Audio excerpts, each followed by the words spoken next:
Allah tuh memang pengen mudahin kalian. Allah tuh gak suka menyusahkan kalian. Kita sendiri aja yang nyari kesusahan. Kita sendiri yang nyari ribet. Allah tuh carinya yang mudah-mudah aja buat kita. La yukallifullahu nafsan illa usaha. Sholat gak bisa berdiri, duduk. Gak bisa duduk, berbaring. Gak bisa tepat waktu, dijamak. Buru-buru, dikosor. Lupa, dikodok. Tapi jangan istiqomah. Setiap hari kodok subuh. Nah ini istiqomah. Ini artinya teman-teman, Allah tuh pengen memudahkan kita zikir. Tapi jangan mentang-mentang Allah memudahkan kebaikan untuk kita, lantas kebaikan itu jadi bernilai murah bagi kita. Enggak. Sesuatu yang mudah di sisi Allah tidak selalu murah. Itu kan mindset manusia ya. Yang mudah itu jadi murah kan. Yang susah itu jadi berharga mahal. Yang langka makin mahal, makin langka makin mahal.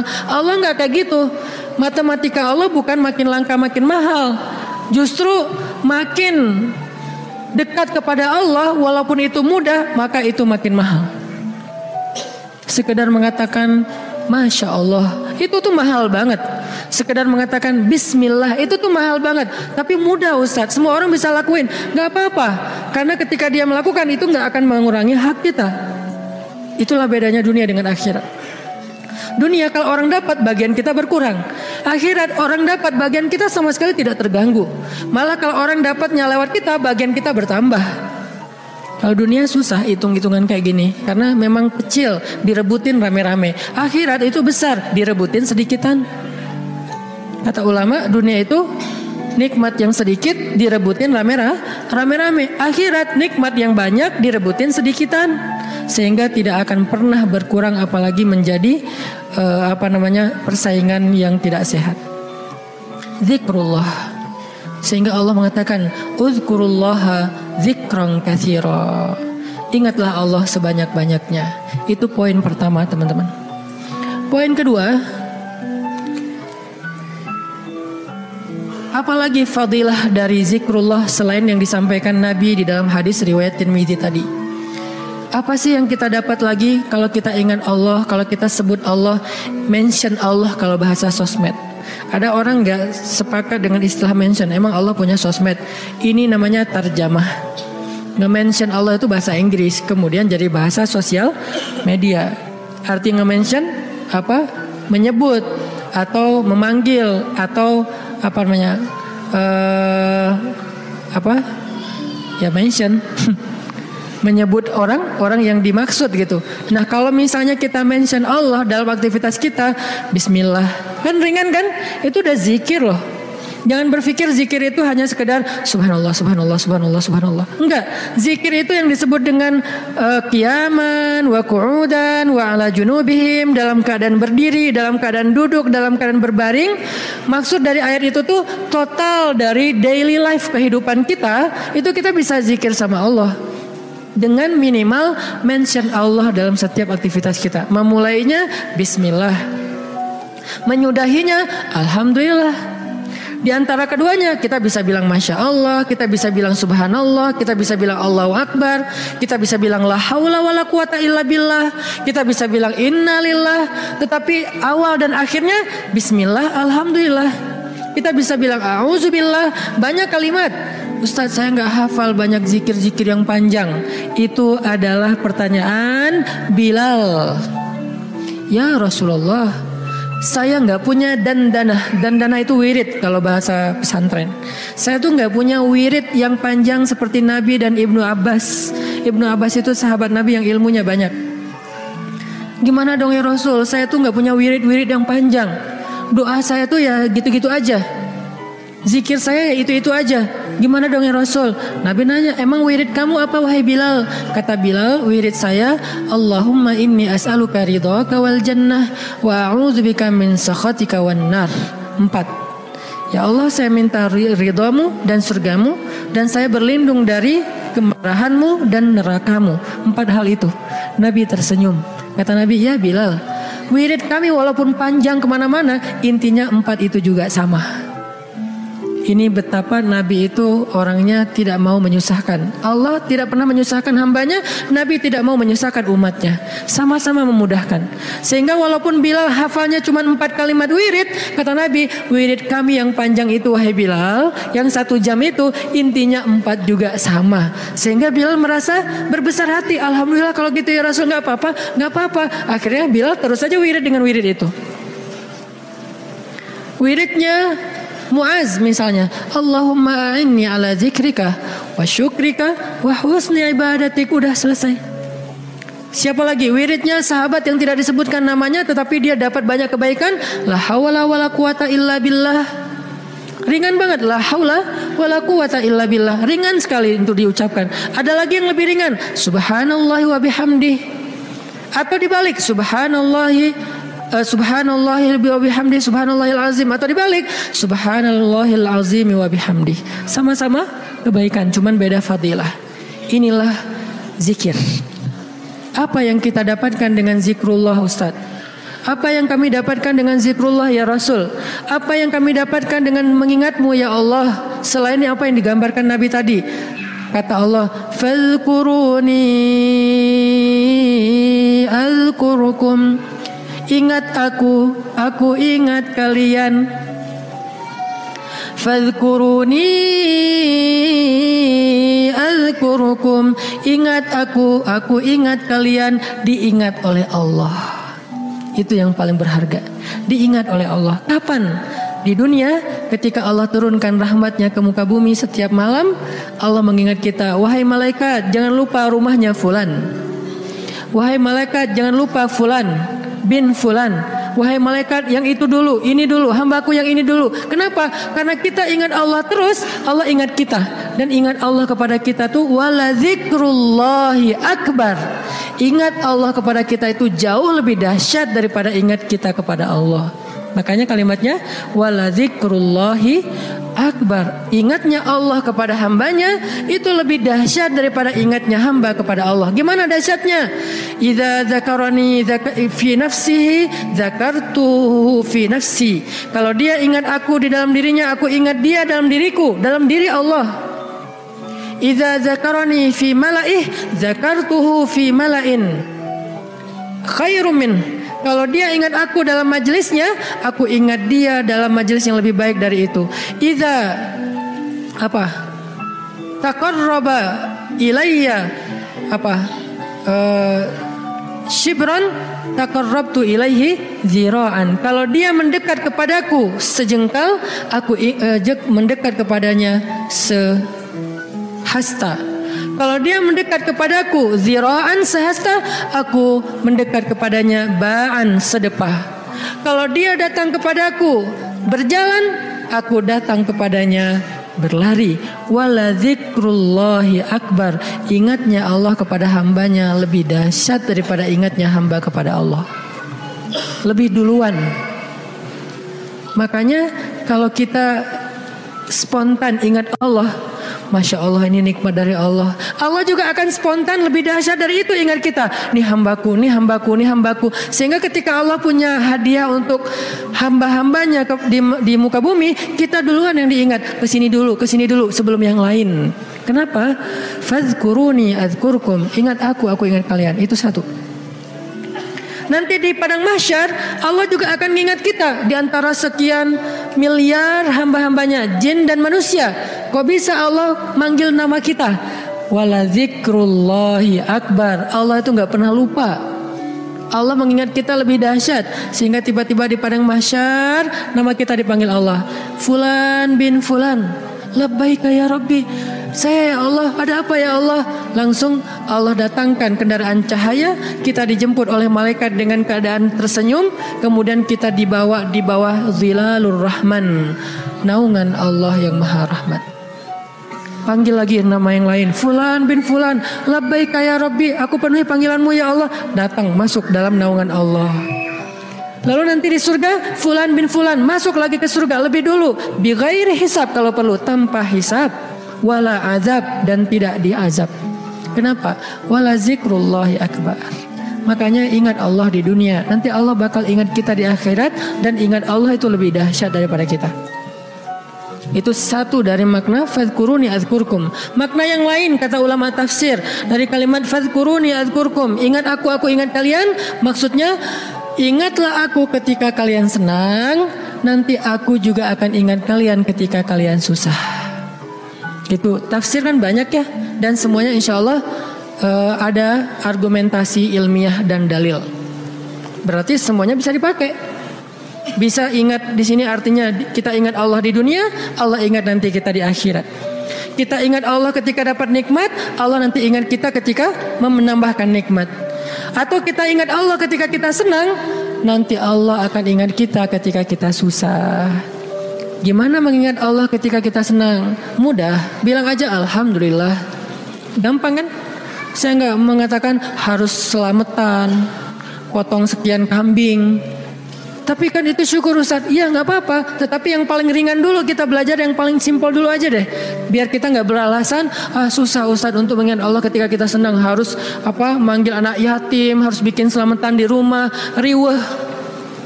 Gak usah riweh-riweh. Udah aja bilang alhamdulillah. Mau lebih panjang dikit, hadza min fadli rabbi, ini anugerah dari Rabbku. Hadza rahmatun min rabbi, ini rahmat dari Rabbku. Mention Allah pokoknya ketika kita dapat nikmat. Nanti Allah akan ingat kita ketika kita dapat masalah. Ada masalah, Allah langsung, hambaku ada apa? Allah langsung ingat kita. Dulu kamu ingat aku ketika aku kasih nikmat. Sekarang kalau kamu ada masalah, aku akan ingat kamu dan membantu kamu dalam menyelesaikan masalah. Fadhkuruni adzkurkum. Itu janji Allah untuk orang yang berzikir. Semudah itu kita melakukannya. Dan sedahsyat itu balasan Allah kepada kita. Sehingga pertanyaan yang paling sederhana, kenapa kita malas berzikir? Dengan sekian banyak keistimewaan zikir itu, kenapa kita malas berzikir? Kenapa kita lebih bisa ngucapin banyak diksi, banyak kalimat, banyak kata, tetapi di dalam kalimat dan diksi-diksi kita yang banyak itu hampir gak ada kata Allah. Kok bisa? Giliran menyebutkan nama Allah katanya berat. Giliran menyebutkan sekian banyak diksi, kadang-kadang diksinya itu sampai kita tuh artikulasinya gak jelas, saking bahasanya gak biasa kita ucapin, tapi kita berusaha biar terkesan ilmiah. Ya, kan ada orang yang kalau ngomong tuh pengen ngeluarin kata-kata ilmiah yang susah kan. Dia hafal-hafal kalimatnya. Kadang-kadang dia kayak pakai bahasa Inggris biar terkesan kayak educated gitu. Actually, apalagi kayak gitu-gitulah. Dia mencoba untuk mengucapkan kalimat itu seprononnya native speaker, biar terkesan dia tuh kayak kayak orang ilmiah banget, orangnya educated banget. Kalau dia teks, dia pakai teks itu walaupun sering salah huruf misalnya ya. Berusaha kan, kok mampu gitu. Sedangkan mengucapkan Allah itu tuh prononnya gak perlu harus fasih-fasih amat. Kalaupun kita salah mengucapkan Allah jadi Allah, karena mungkin kita gak terbiasa mengucapkan lafzul jalal dengan tafkhim, tetap Allah faham. La tahzan, jangan berkecil hati. Allah faham. Karena lafzul jalalah dari kata Allah ini mau digimana-gimanain juga tetap bermakna Allah. Alif lam lam ha. Hilangin alifnya, tinggal lillah. Artinya milik Allah. Hilangin lam pertamanya, bacanya lahu, milik dia, yaitu Allah. Hilangin lam keduanya, tinggal hu, dia satu-satunya, yaitu Allah juga. Jadi tetap bermakna Allah. Sehingga apa susahnya kita bilang Allah? Apa susahnya kita bilang bismillah? Padahal semua kalimat-kalimat yang berbahasa Sanskerta lah, Inggris lah, Latin lah, apalah bisa kita ucapin. Saya sebagai orang Aceh berusaha untuk menghafal beberapa vocab sampai bisa ngerti bahasa Sunda. Kenapa? Biar nyambung pas ngomong. Kenapa kita nggak mau nyambung dengan Allah? Kalau saya pakai ngeluarin diksi-diksi nyundanya kan jadi kesannya kayak nyambung, akrab. Itu kan bahasa cara kita mengakrabi diri dengan orang-orang yang kita ajak bicara. Kalau kita ngomong dengan orang Jawa, kita mencoba untuk semedok-medoknya biar agak natif Jawa. Ketika kita ngomong sama misalnya orang Medan, kita berusaha untuk gaya-gaya Medan. Kita ngomong dengan orang Padang, kita gaya-gaya Padang. Dengan orang Betawi, gaya Betawi. Kemarin saya ceramah di Malaysia, berusaha untuk Melayu. Yang keluar Ipin Upin. Betul gitu. Pada ketawa mereka, ini Ustadz apa sih gitu. Kenapa? Karena pengen akrab kan dengan mereka. Kenapa sih kita susah banget mau akrab sama Allah, sekedar mengatakan bismillah, insya Allah, masya Allah, alhamdulillah, ringan banget sehingga kita akrab sama Allah. Sebagaimana kita akrab dengan hamba Allah dan kita merasa kalau akrab dengan seseorang kita akan dapat kebaikan dari orang itu. Minimal penerimaan publik, minimal orangnya mau jadi teman kita, minimal orangnya mau ngobrol sama kita gara-gara kita pakai bahasa yang nyambung dengan dia. Kita terus berusaha untuk akrab dengan makhluk. Apa susahnya kita akrab dengan Khalik? Padahal Allah gak membuat syarat yang rumit agar kita akrab dengan dia. Enggak. Akrab dengan cewek itu susah, nggak modal. Berapa kali traktir belum akrab juga. Hujan-hujanan kayak film India ya, nggak akrab juga. Udah jadi first likers sekian tahun, nggak akrab juga, nggak di fallback. Itu susah, mau akrab dengan manusia itu susah. Tapi Allah yang jauh lebih berharga daripada apapun memudahkan kita akrab dengan dia. Ketika kita bilang bismillah, Allah langsung ingat kita. Allah nggak bilang lu siapa, enggak. Kita bilang insya Allah, emang kita kenal? Enggak, Allah gak ngomong kayak gitu. Manusia yang kayak gitu, ketika kita mention dia kadang-kadang kayak apaan sih gitu, sok kenal, sok dekat gitu kan. Kalau Allah gak apa-apa, kita sok-sokan, saya akrab banget sama Allah, gak apa-apa, Allah senang digituin. Artinya udah dimudahin banget sama Allah. Apalagi sih yang bikin kita gak mau berzikir? Udah banyak banget janji-janji Allah yang hebat tentang zikir. Apalagi yang membuat kita terhalang dari zikrullah. Ini poin kedua, bahwa ternyata keutamaan zikir itu luar biasa, termasuk fazkuruni azkurkum. Poin ketiga,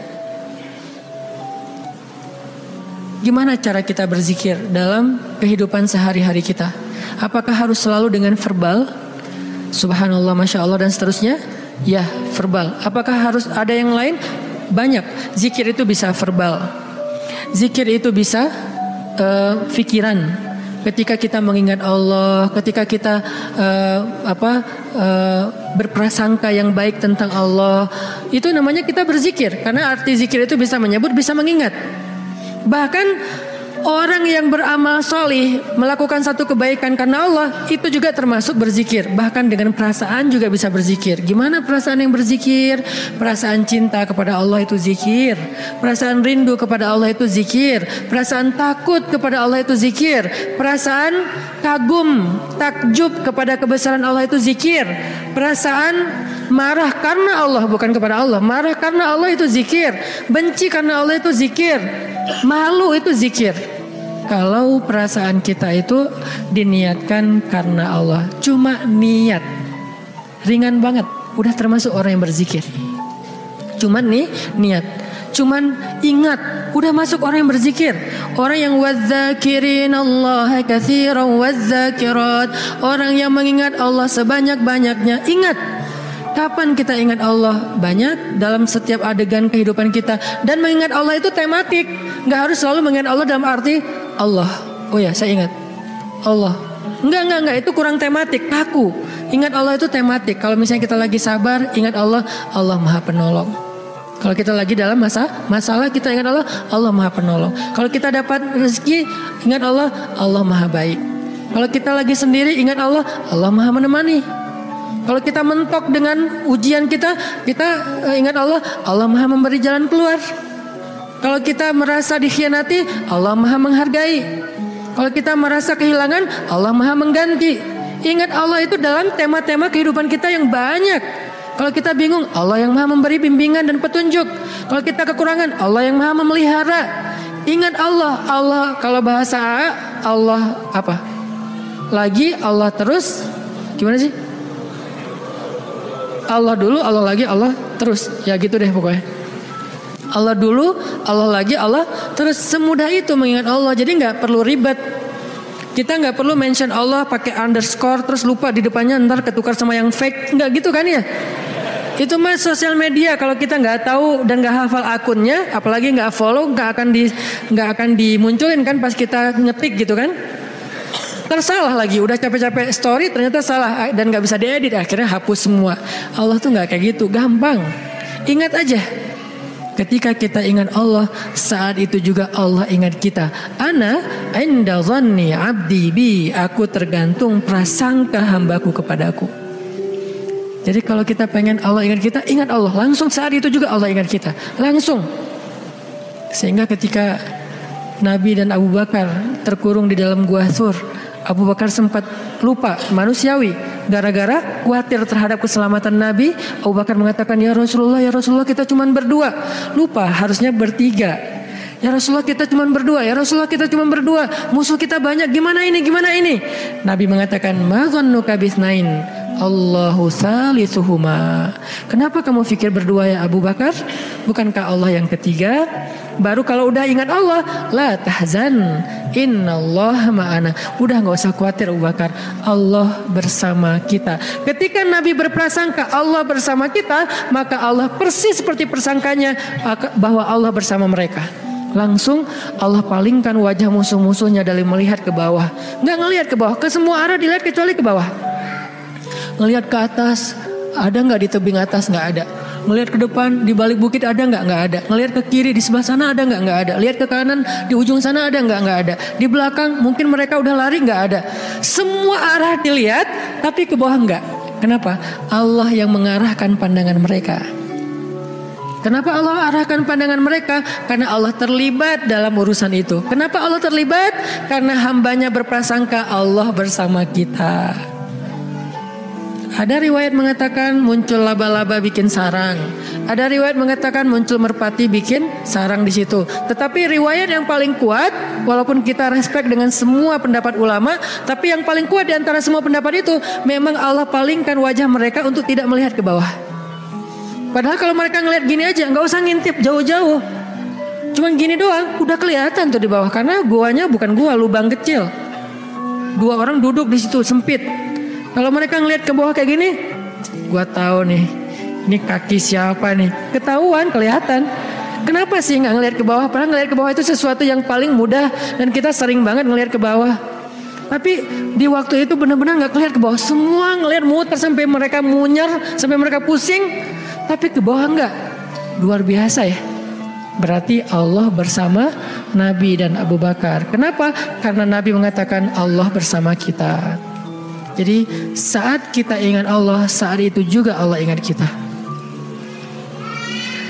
Sehingga teman-teman, poin ketiga ini mudah-mudahan menjadi penyempurna dari booster kita, 1 hour booster, bukan 1 minute mungkin, tentang amalan yang paling baik, amalan yang paling istimewa, amalan yang paling disukai Allah, amalan yang paling berharga, yaitu zikrullahi ta'ala, menyebut nama Allah, mengingat Allah, berserah kepada Allah subhanahu wa ta'ala. Mudah-mudahan kita termasuk orang yang bisa banyak zikir setiap harinya. Kalau lagi sedih, panggil Allah, ya Allah saya lagi sedih. Sebelum kita panggil, ya netizen, panggil Allah dulu. Jangan panggil netizen, karena dia tuh sok tahu, sok benar. Maha tahu, kalau mau bilang maha nggak boleh. Sok tahu, sok benar, benar terus, nggak pernah salah, kita yang salah. Dan dia lebih tahu masalah kita daripada kita sendiri. Nah itu netizen. Makanya jangan ngomong ke netizen. Jangan ngomong ke grup dulu, teman-teman, geng, aku lagi ada masalah nih. Sebelum ke yang lain, bahkan sebelum ke pasangan halal kalau kita udah punya pasangan, sebelum kita ke orang tua kalau kita masih punya orang tua, bilang, ya Allah, harus Allah dulu. Kenapa? Karena cuma Allah yang tahu jawabannya. Yang lain itu nggak tahu kalau Allah nggak ngasih tahu. Dia tuh nggak tahu, terbersit pun nggak di kepala dia kalau Allah nggak titip di kepala dia untuk kita. Jadi Allah dulu, ya Allah, saya lagi ada masalah. Ya Allah, hutang saya gede. Ya Allah, saya baru ditolak. Ya Allah, saya baru ditinggalin. Ya Allah, saya dimarahin. Ya Allah, ya Allah, ya Allah. Ya Allah, panggilan yang paling istimewa. Ya Allah, sebelum yang lainnya. Kita biasakan itu ya dalam kehidupan sehari-hari kita, ya Allah, ya Allah. Jadi kayak akrab gitu sama Allah. Mudah-mudahan dengan kita akrab, Allah juga sayang sama kita.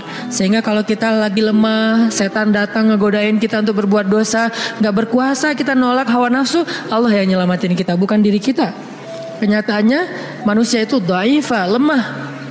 Lalu datang setan ngegoda-godain kita kayak berat banget nggak mampu, Allah yang akan nolongin kita. Hampir tergelincir ke jurang neraka, Allah yang nyelamatin kita, narik kita. Hampir meninggalkan kewajiban, malas-malasan, Allah yang nguatin kita. Kalau Allah sayang sama kita.